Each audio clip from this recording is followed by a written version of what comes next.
10분까지 하나?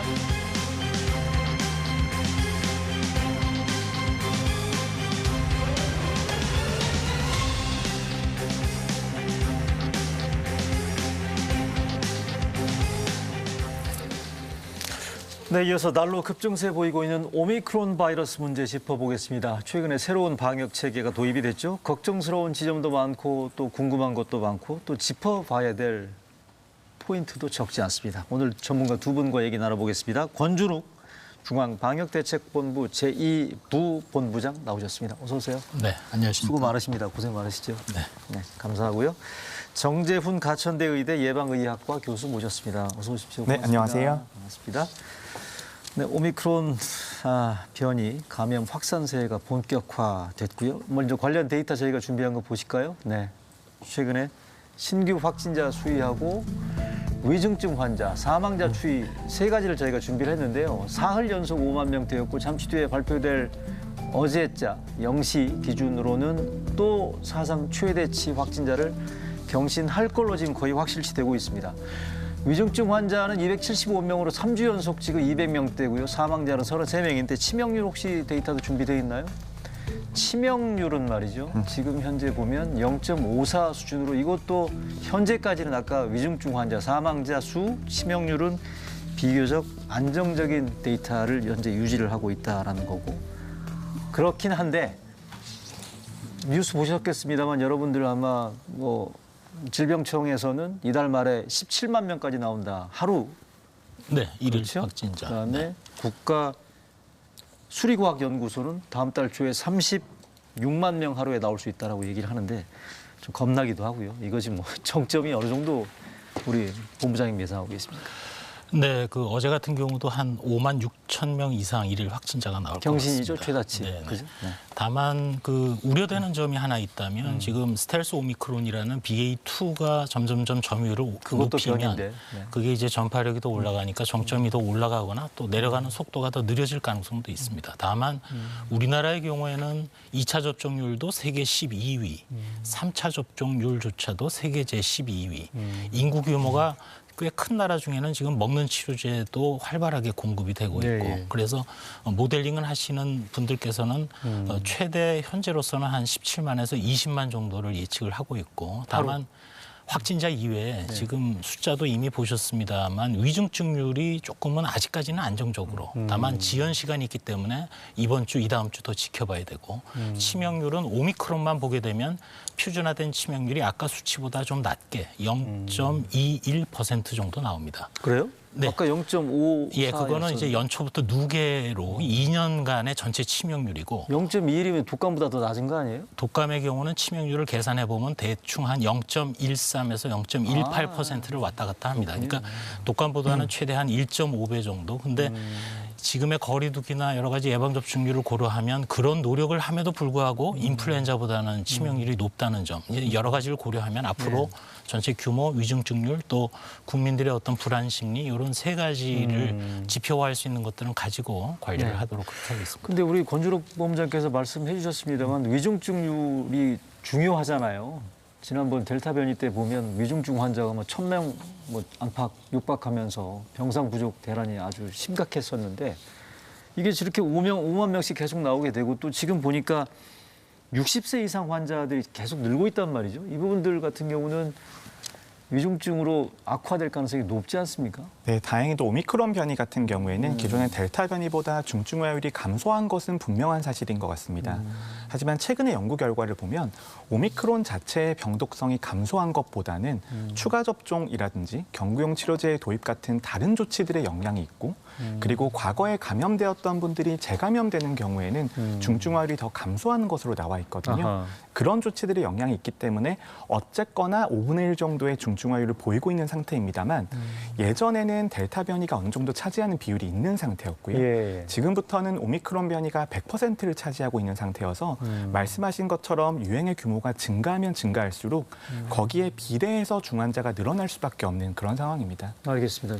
그러니까 그거는 위중증 환자는 앞으로 늘어나는 부분들은 각오를 해야 되겠네요. 예, 그렇습니다. 다만 그것을 그냥 지켜보고만 있어서는 당연히 안 되는 것이고. 근데 1,000명 육박했을 때 의료 시스템이 붕괴된다 얘기했었는데 1,500, 2,000도 지금 뭐 예상 그러니까 된다는 거 지금 아니겠어요? 이제 지금 정점을 향해서 가고 있는 상황에서 네. 예를 든다면 고위험군, 특히 요양병원에 계신 분들이 더군다나 위중증이나 치명률이 네. 높은데 3차 접종 이후에 네. 4차 예방 접종의 그 검토라든지 또 나아가서는 먹는 치료제의 공급이라든지 즉 위중증 환자가 늘어나는 것조차도 저희가 대응을 하고 지금 대비하려고 그때 합니다. 델타와는 다르다 이 말씀이시죠? 그때는 박스로비드가 들어오기 전이니까. 그렇습니다. 알겠습니다. 자, 그러면 그제 사흘 전에 있었던 새로운 방역 체제 도입 이거는 아마 전 국민들이 다 알고 계셔야 될 내용이니까 저희가 준비된 그 자료 한번 보여드리겠습니다.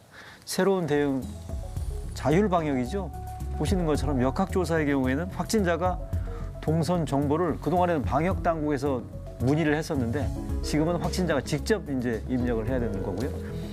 동거인들한테 확진자가 가족들한테 확진 사실을 알려야 된다는 부분들 이것도 자율 방역이라는 측면이고 격리 자가격리 준수 확인용 GPS 맵 사용이 이제는 중단되고요. 재택 치료의 경우에는 무증상이나 경증 환자로 판정된 경우에는 앞으로는 이제 방역 당국에서 전화 안 옵니다.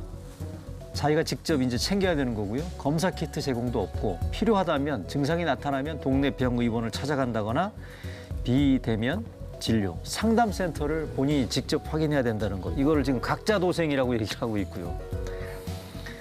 본부장님 이게 지금 우리가 가본 길이 아니다 보니까 뭐 시행 초기에 꽤 혼선이 있는 것 같아요. 저희 9시 뉴스에서도 보면 이걸 전화를 어떻게 해야 될지 모르겠다. 내지는 옆에 도와주는 사람이 없으면 동네 의원을 어떻게 찾아가야 되며 내가 이 증상이 나타났을 때 뭘 어떻게 해야 되는지에 대해서 굉장히 곤혹스럽다라는 얘기를 호소를 많이 하는데 이런 시행 초기 혼선이야 뭐 불가피한 건가요? 어떻습니까? 네, 저희가 단계적 일상 회복을 통해서 거리두기의 이완을 조정했던 걸 기억을 하실 겁니다. 처음 가는 길이었습니다. 네. 그런데 이제는 의료나 방역도 정상화의 길로 가야 되는 순간에 있습니다. 마침 오미크론이라는 치명률이 낮은 게 등장했기 때문에. 다만 지금 말씀드린 것들은 주로 일반 관리군에 해당되는 것이고 네. 진작부터 코로나19에 대해서도 영국 같은 경우는 소위 쉴딩 개념이라 그래서 고위험군, 60세 이상 그리고 연령이 적더라도 기저질환을 앓고 계시는 분들의 경우에 대해서는 집중관리군이라 그래서 지금조차도 능동적인 모니터링 등이 시행이 됩니다. 따라서 그런 과정에서 물론 인프라가 바로 가동되기는 좀 어려운 측면이 있습니다. 우리가 지금 선도해서 주도적으로 가기보다는 오미크론이라는 환경 때문에 의료의 정상화가 어쩔 수 없이 가는 측면도 있기 때문에 네. 그런 측면에서 저희 당국에서 철저히 준비하고 의료계가 또 적극 협조를 해주심에도 불구하고 정상화되고 정착되는데 일부의 시간은 걸릴 것 같습니다. 다만 일부 누수 발생하는 부분들에 대해서는 지금 견뎌내야 된다는 그런 얘기는 최선을 다해서 바로 회복할 수 있도록 노력을 하고 있는 상황입니다. 이건 어떻습니까? 방금 말씀하신 것처럼 고위험군 관리 대상인 사람들 말고 재택치료 환자들이 지금 20만 명이 육박한다는 건데 질병청에서 발표한 게 재택치료 관리 가능한 최대 환자 수가 21만 명이라고 얘기를 했거든요. 근데 그러면 20만 명 넘어가면 어떻게 되는 거죠? 네, 경증 환자 진료 역량에 대해서는 준비한 만큼 서비스를 제공할 수밖에 없는 상황입니다. 네. 확진자가 앞으로도 계속해서 늘어날 수밖에 없는 상황이고요. 네네. 그리고 지난 2주 동안 여러 가지 방역 정책에 많은 변화들이 있었습니다. 전문가인 저도 따라가기가 어려울 정도였는데요. 그럼 뭐 일반인들은 오죽하겠어요? 네, 그렇습니다. 그런데 방역 정책이라고 하는 것이 크게 보면 두 가지의 관점이 있습니다. 하나는 최대한 확산을 억제하자라는 것이고요. 나머지는 피해를 최소화하자라는 관점이거든요. 그런데 지난 2주간의 변화라고 하는 것이 확산 억제에서 정부의 정책이 피해 완화로 완전히 넘어갔다라고 이해를 하시면 됩니다. 그렇기 때문에 재택치료에서의 확장 아니면 재택치료에서 서비스가 줄어드는 것들 그리고 역학조사에 있어서의 범위가 줄어드는 것들이 크게 보면 방역 정책에 있어서의 패러다임이 완전히 바뀌었다라는 것을 의미를 하는 것이고요. 그리고 이런 개별적인 정책에 있어서 가장 아쉬운 부분 중에 하나가 이런 정책들에 대한 뭐 필요성이라든지 불가피성들에 대해서는 충분히 이해를 합니다만 이런 변화들이 의미하는 것이 국민들의 생활에선 무엇을 말하는 것인지를 정부에서 전체적으로 좀 설명해 드릴 필요가 있다라는 것이고요. 그리고 방역 정책에 있어서 이제는 더 이상 확산 억제 정책이 유효하지 않다라는 것들에 대해서 설명해 드릴 필요가 있습니다. 그렇기 때문에 감당 가능한 피해를 받기 위해서라면 준비된 만큼의 서비스를 제공할 수밖에 없는 그런 상황인 거죠. 그러면 제가 지금 퍼뜩 드는 생각이 방금 정재윤 교수 말씀하신 것처럼 확산 억제에서 이제는 피해 완화로 전환한다면 5만 명, 10만 명 이렇게 발표하는 게 별로 의미가 없잖아요. 독감 환자들 저희가 뭐 발표합니까? 몇만 명 걸렸다고? 그렇지 않아요? 예, 그 부분 관련해서 네. 먼저 말씀드릴 배경으로는 우리나라 현재 2020년에 사망 원인 3대 사망 원인 중에 암, 심장질환 다음이 바로 폐렴입니다. 폐렴. 1년에 폐렴으로 한 2만 3천 명 정도의 사망 사례가 생기고 있습니다. 지난 2년 동안 저희가 코로나19의 방역에 최선을 다해서 지금 7천 건 이상의 사망 사례가 발생했습니다만 오미크론이라는 이제 위중증이나 치명률이 낮은 코로나19가 지금 변이가 등장한 상황에서 네. 인플루엔자를 저희가 예로 든 이유는 지금 말씀하신 대로 인플루엔자야말로 호흡기 감염병 관리 체계의 하나의 모범, 틀을 제공할 수 있는 부분의 하나이기도 합니다. 그 경우에 인플루엔자도 마찬가지로 집중관리군이라는 고위험군에 대해서 예방접종, 또 진단검사, 뭐 예. 타미플루의 처방 이런 식으로 지금도 코로나19도 거의 같은 틀의 이제 방역이 그러네요. 진행이 될 텐데 다만 그것이 지금 외국도 그렇고 우리도 그렇고 신중히 보고 있는 것은 오미크론의 치명률이 델타보다는 분명히 3분의 1 정도로 낮긴 낮은데 그런 것들을 조금 더 확인을 하고 또 아까 말씀드린 의료나 방역이 일상화되면서 정상화되는 데에 어느 정도 시간이 걸리니까 오미크론 때문에 선도적으로 나가지 못한 점은 저희가 아쉬운 부분이지만 그런 부분을 하나하나 정립해 나가는 과정이 있는 겁니다. 그러니까 뭐 아직은 독감처럼 똑같이 가기에는 시기상조다라는 그런 말씀이신 것 같아요. 네, 독감처럼 대응해야 된다라는 많은 이야기들이 있습니다. 하지만 오미크론 변이가 독감 정도의 치명률과 위험성을 가지기 때문에 독감처럼 대응하는 것이 아니라요. 독감처럼 대응할 수밖에 없기 때문입니다. 오미크론 변이 같은 예. 경우에는 전파 능력이 매우 높은 상태이기 때문에 지금 지난 한 달간 보신 것처럼 확진자의 숫자가 매주 2배 정도씩 늘어날 수밖에 없는 상황이거든요. 예. 그렇다면 이런 상황에서 모든 국민들에게 과거와 같은 코로나19에 대한 대응 정책들을 적용하기가 너무나 어려워지는 시점이고 그렇기 때문에 한정된 자원에서는 어쩔 수 없이 계절 독감처럼 대응할 수밖에 없는 그런 상황이라는 겁니다. 알겠습니다. 병상은 괜찮습니까? 5만 명, 10만 명, 17만 명 나오면? 네, 아까 뭐 위중증 환자가 1,500, 2,000명까지 지금 예상이 되고 있습니다만. 네, 아까 말씀드린 대로 현재 이제 저희 당국에서 여러 가지 중증 병상이라든지 이런 거를 대폭 확보를 해놨기 때문에 네. 일일 전체 환자가 뭐 10만 명 이상 발생하더라도 버틸 수 있다라고 말씀을 이미 그래요? 드린 바가 있습니다. 다만 그 저희가 예측하는 정점은 매우 높습니다. 근데 아까도 말씀드린 대로 고위험군 중에서 결국은 위중증이나 치명률이 높은 그런 사례가 나올 거기 때문에 지금 현재 3차 접종을 했다 하더라도 요양병원에 계신 분들 중에 3차 접종 후 한 10주 정도가 지나면 항체가 또, 매우 크게 떨어지는 것이 확인이 되고 실제로 집단 환자도 발생이 되고 따라서 내일 곧 말씀을 드리게 되겠습니다만 4차 접종도 특정한 연령대 이상 또 아주 취약한 감염병 취약시설에 계신 분들을 중심으로 시작을 하고 또 먹는 치료제의 공급도 처음에 저희가 60세 이상에서 시작을 해서 네. 현재는 50세 이상의 기저질환자로도 기저질환자. 확대를 했습니다.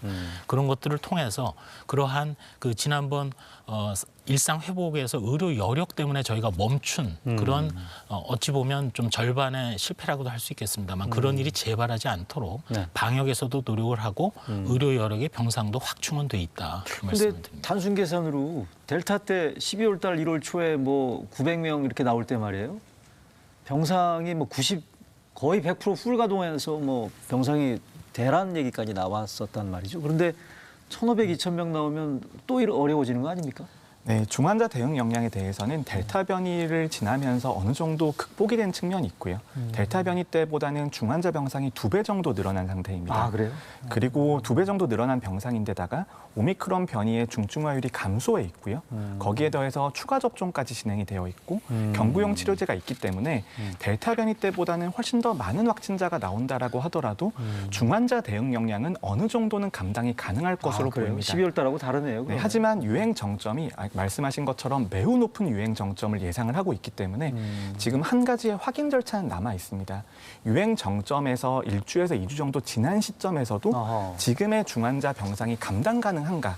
거기에 대한 확인만 끝나게 된다라면 중환자 대응 역량에 있어서는 어느 정도는 대응이 가능하다고 봐야 됩니다. 알겠습니다. 권준욱 본부장님 아까 말씀하신 그 4차 접종 내일 네. 발표한다는 거 아니겠어요? 그러니까 네. 부스터샷도 아까 세계 12위권으로 지금 우리나라가 비교적 모범적인 형태의 데이터를 보여주고 있긴 한데 네. 4차 이후에 5차, 6차 계속 맞아야 됩니까? 어떻습니까? 내일 4차 발표하신다는데. 현재로서는 네. 뭐 알 수는 없습니다. 네. 여러 가지 근거 확보가 필요하고 또 오미크론을 일단 넘어서게 되면 앞으로 등장할 변이가 많은 전문가들이 예측하듯이 아마도 전파력은 올라가더라도 위중증이 올라가지는 않을 것이다라는 예상은 많습니다. 스텔스 오미크론도 그렇게 보십니까? 스텔스 오미크론 BA2라는 것도 뭐 명칭은 좀 오해가 있습니다만은 위중증이나 치명률이 올라가지는 않는 것으로 현재까지는 확인이 되고 있습니다. 그건 그나마 다행이네요. 다만 이제 코로나19에 워낙 전 세계 인구가 많은 데다가 인수 공통적인 접촉이 일어날 가능성도 높고 따라서 독성이 더 강해진 변이가 언젠가는 등장할 수 있고 따라서 지금 거리 두기를 완화하는 덴마크나 유럽의 나라들조차도 전제 조건이 향후에 더 독성이 강한 변이가 등장하거나 또는 소아나 영유아에게까지 독성이 있는 변이가 등장하면 그때는 거리 두기로 되돌아가고 아이고. 새로 개발되는 백신을 그때 가서는 접종한다. 근데 지금 인플루엔자도 기억을 해보시면 지난 2009년에 매년 맞던 독감 백신이 아니라 그때 신종 플루가 등장해서 전 국민이 예방접종 맞으셨던 걸 기억하실 겁니다. 그럼요. 어찌 보면 그런 모델이 코로나19에도 적용될 수가 근데 있는 신종 것이죠. 플루 때 예방 접종은 1년에 한 번 맞았잖아요. 근데 이거는 방금 권유럽 본부장님 10주 지나면 아까 말씀하신 것처럼 항체가 떨어져서 한 방 더 맞아야 되는 상황인데 이거 뭐 저도 부스터샷 맞았습니다만 좀 겁나거든요. 이거 3번, 4번 또 맞고. 그건 전 국민에 대한 것은 아니고 네. 아까 말씀드린 대로 감염에 취약해서 네. 위중증률이 올라갈 수 있는 고위험군에 한정해서 아니요, 그러니까 제가 말씀드린 건 네. 4차 접종 내일 그 요강을 발표하신다니까 네. 정재영 교수님.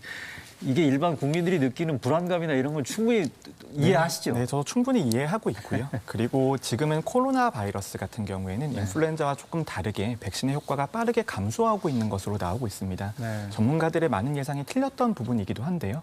백신 접종이 2회 접종 같은 경우에는 3개월에서 4개월이 지나가면 효과가 감소하는 것으로 되어 있고 특히 오미크론 변이 같은 경우에는 3회 접종을 통해서 항체가를 많이 높여놨음에도 불구하고 네.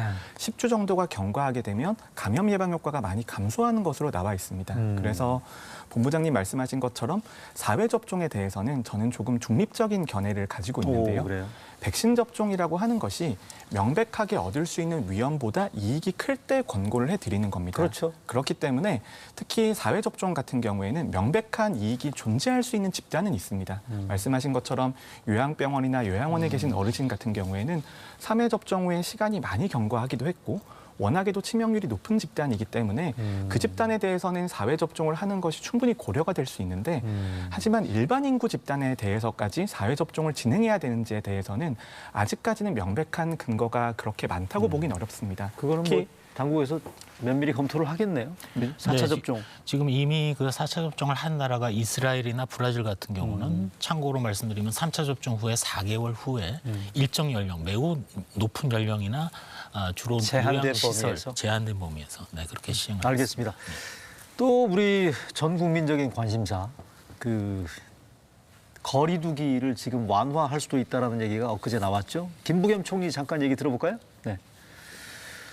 방역 상황을 면밀히 분석하고 평가해서 사회적 거리두기를 조정함으로써 경제 사회적 피해를 최소화하는 일도 매우 중요한 일입니다. 위중증과 사망이 안정적으로 유지되고 방역 상황을 어느 정도 관리할 수 있다 이런 판단이 들면 언제라도 저희들이 용기 있는 결단을 내리겠다는 약속을 드립니다. 21일까지가 지금 거리두기가 지금 계속 진행이 될 예정이잖아요. 네. 어때요? 근데 이거 총리가 방금 얘기한 용기 있는 결단이라는 거는 누구나 다 거리두기 완화를 조기에 발표할 수 있다라는 거에 대한 나름의 지금 정부 차원의 검토인 것 같은데 어떻게 진행이 되고 있습니까? 네, 근데 지금 총리께서 얘기하신 앞에 전제 조건에 다 답이 들어있는 것 같습니다. 예를 들어서 위중증이나 치명률이 안정적으로 관리된다는.